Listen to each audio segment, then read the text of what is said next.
Hi guys, I'm Charlie Book Fanatic, and today I'm going to do the second part of my wrap-up, which is going to be my 4-star and 5-star reads of the month of April. So let's first start with some statistics like I did in my last video. For this video I'm going to talk about 8 books. 0 of these books were written by people of colour, 6 of these books were written by a female author, and 2 of these books were written by a male author. 2 of these books were set in other countries than England or North America. 3 of these books had LGBTQ+ elements. 1 book had people of colour in it. There was 1 historical fiction book. 4 of the 8 books were contemporary books. 1 of these books was fantasy, and 1 of them was science fiction. 5 of the 8 books were young adult. 1 book was new adult, and another one was adult. A total of 7 4-star books and 1 5-star book. First book I'm going to talk about is Fragile, which is a standalone by E. Francis, and this book had LGBTQ+ elements in it. This is a contemporary new adult, and I gave it 4 stars. This book is about a girl called Carly Rogers who lives with her distant mother and half-sister Cynthia.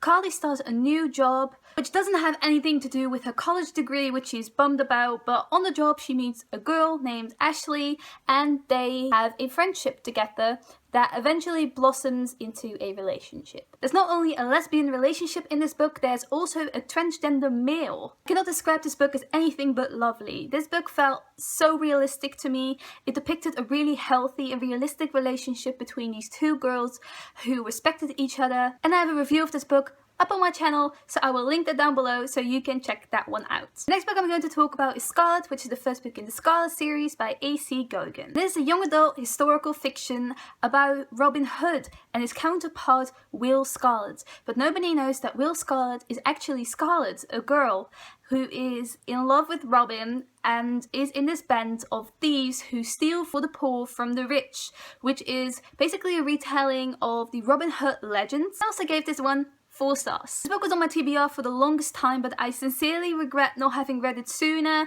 because I loved it so much.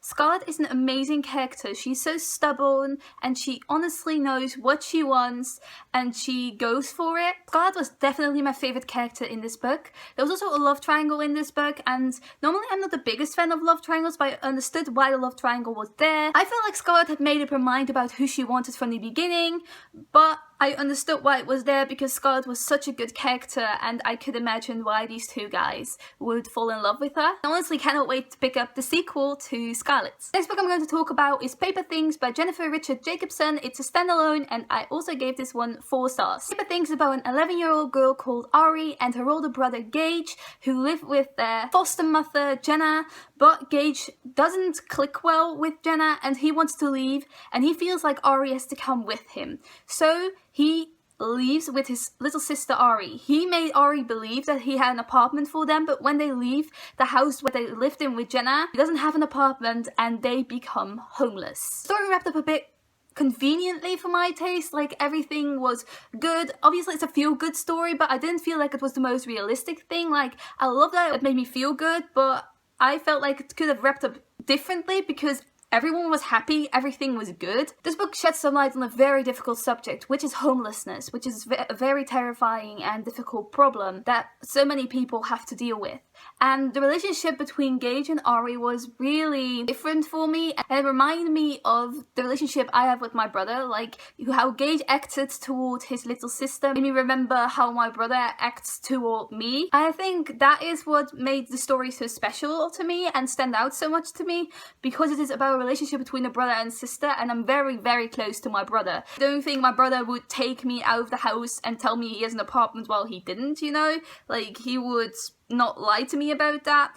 Like, Gage couldn't take care of his little sister, and eventually he did realise that, I guess. But I definitely have more respect for the homeless after I read this book. Then I read Stars, which is the first book in the Wendy Darling series by Colleen, and this book had people of colour in it, and I also rated this one 4 stars. Stars is a retelling of Peter Pan, and I read Peter Pan at the beginning of April, and I talked about it in my last wrap-up part 1, and I rated it 2 stars, and then I read Stars by Colleen, and I rated this one 4 stars, and I absolutely loved it. And like I said before, I think this should have been the original tale. Like, it was so much better than Peter Pan, and the writing style was so much better, and I just really loved it. If you don't know what Peter Pan is about, Peter Pan lives in Neverland, which is a land far away, and there are these 3 kids, Wendy, John and Richard, and they live in this nursery, and Peter Pan comes up to their house in London and flies through their window into their room, takes these kids with him, he can fly,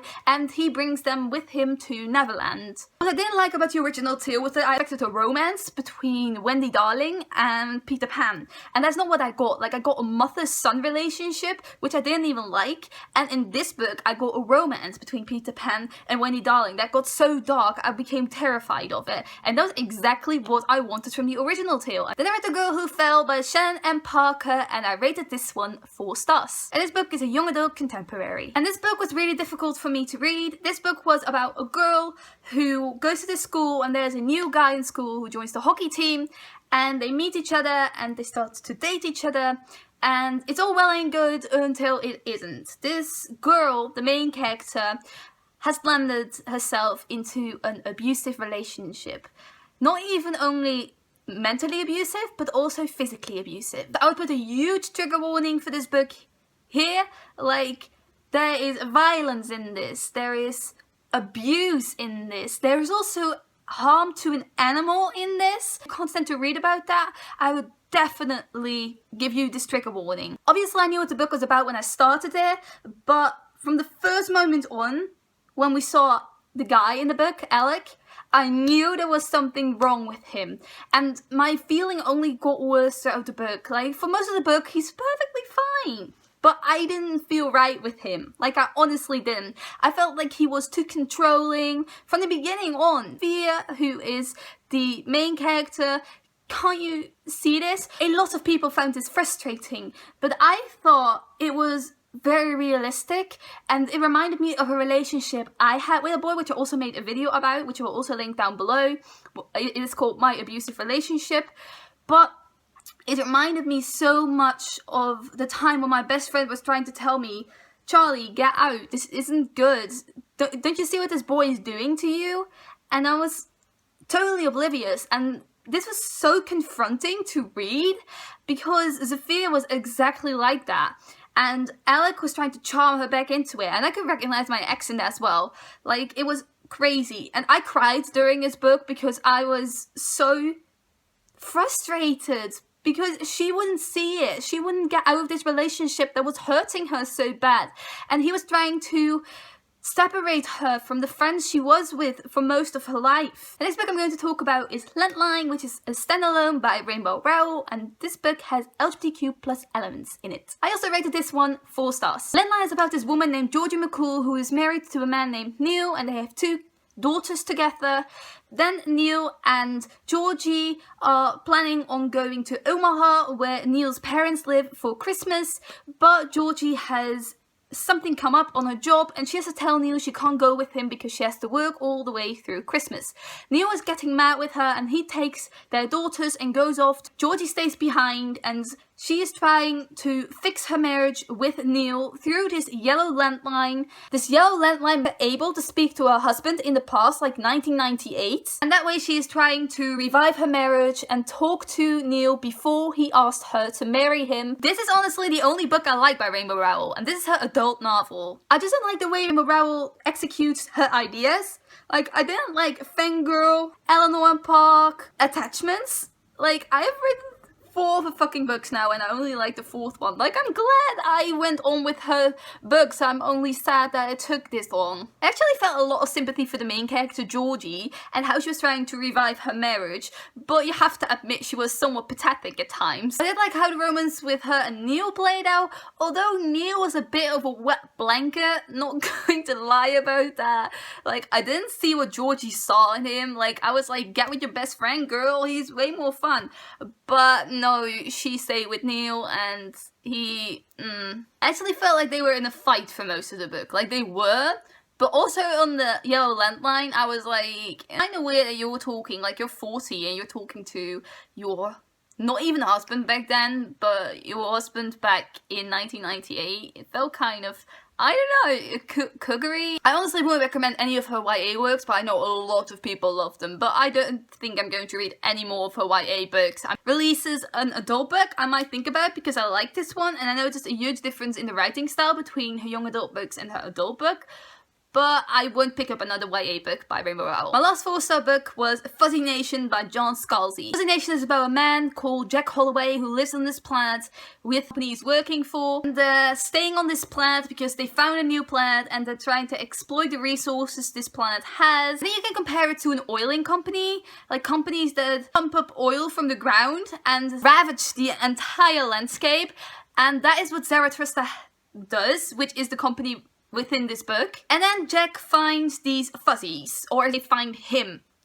Fuzzies are these little cat-like creatures who walk around and are very smart, and it's basically Jack's journey trying to prove these animals are sapiens. I saw this book in a video by Katie Loves to Read, and I absolutely love this book and I do not regret picking this up. I trusted her recommendation. I had this book on my TBR for a little while, but I deleted it because I thought, oh, there's nothing I would like.